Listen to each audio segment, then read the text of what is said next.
Hey everyone, in this video, I want to expand upon a service that we've already created in the S3 create bucket service video, and we'll add an endpoint so we can write files to those buckets. Let's get started. Inside of WayScript, I'll create a new layer for this one, but if you already have the previous layer created for creating buckets, we can just add on to that layer. We'll click on create, and that will put us inside of our dev environment. So we already have the code from our previous example. We will be working off of that. If you want to follow that video before you jump into this one, that video is linked in the description below, so feel free to check it out. We have an app.py. Just as a reminder, that code is on GitHub, so we will copy all of this and we will paste it in. So we'll paste it in. As you see at the very beginning, we have a few instructions we need to follow. We have this access key and secret key.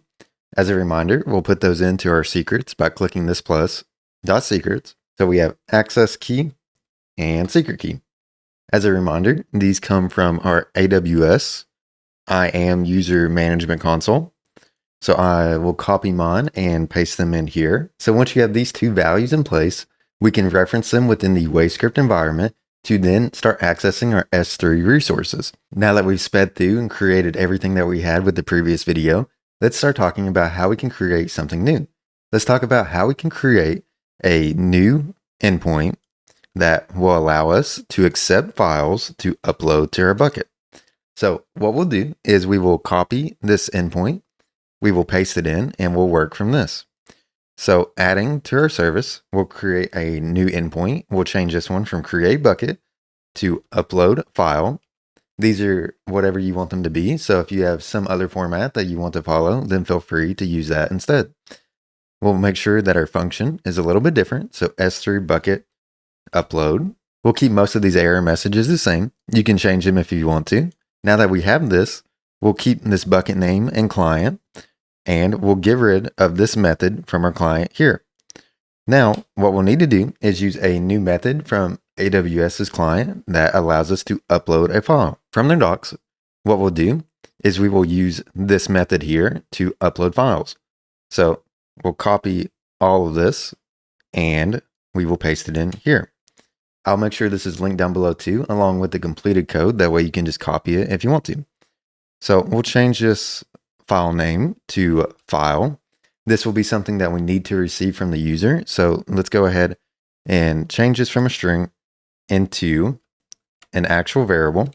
We'll say file to upload.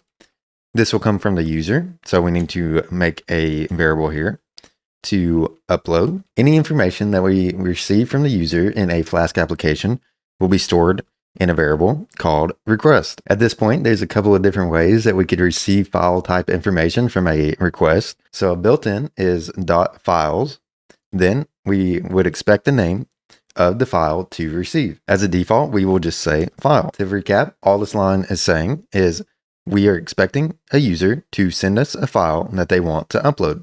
When they send that, they need to put it into a payload with files as a keyword equal to the file path that they want to send. File to upload will now be uploaded with this statement here. Our bucket name, we will just assume that the user sends that same layer information that they sent in the last one, and we will just say bucket name.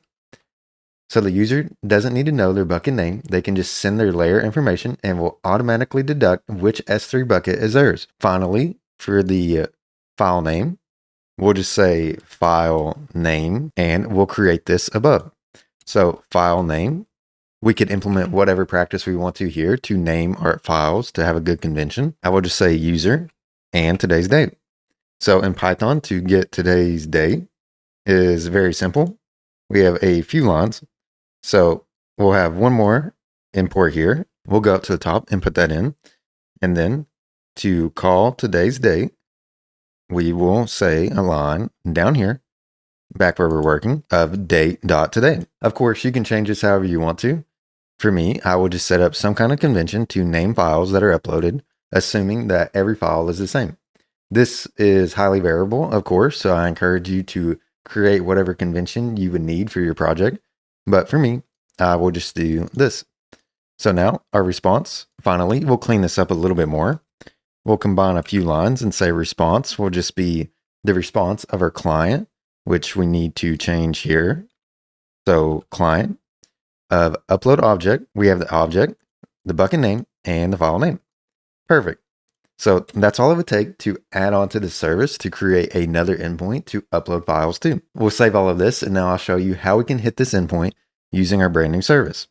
So we'll create a new file. We'll say something like send post.py. I will copy all of this over and paste it in. So this code is on GitHub as well, and you can feel free to copy it. Talking through it very briefly, what we're doing here is we are saying with our layer, just get all information from the layer, and we will send that to this service's endpoint. The cool thing about this is our service automatically deducts all information it needs just by using this built-in SDK from WayScript here. So it pulls all information from the layer and it gets the user, and we can construct any type of naming conventions we want with that information. Next, we have our authorization, and this is just information about your WayScript account. We cover how to get this in the previous video, so feel free to check that out. Our layer endpoint, next for the file that we want to send. This will just be the file path here. So we can make this whatever we would want.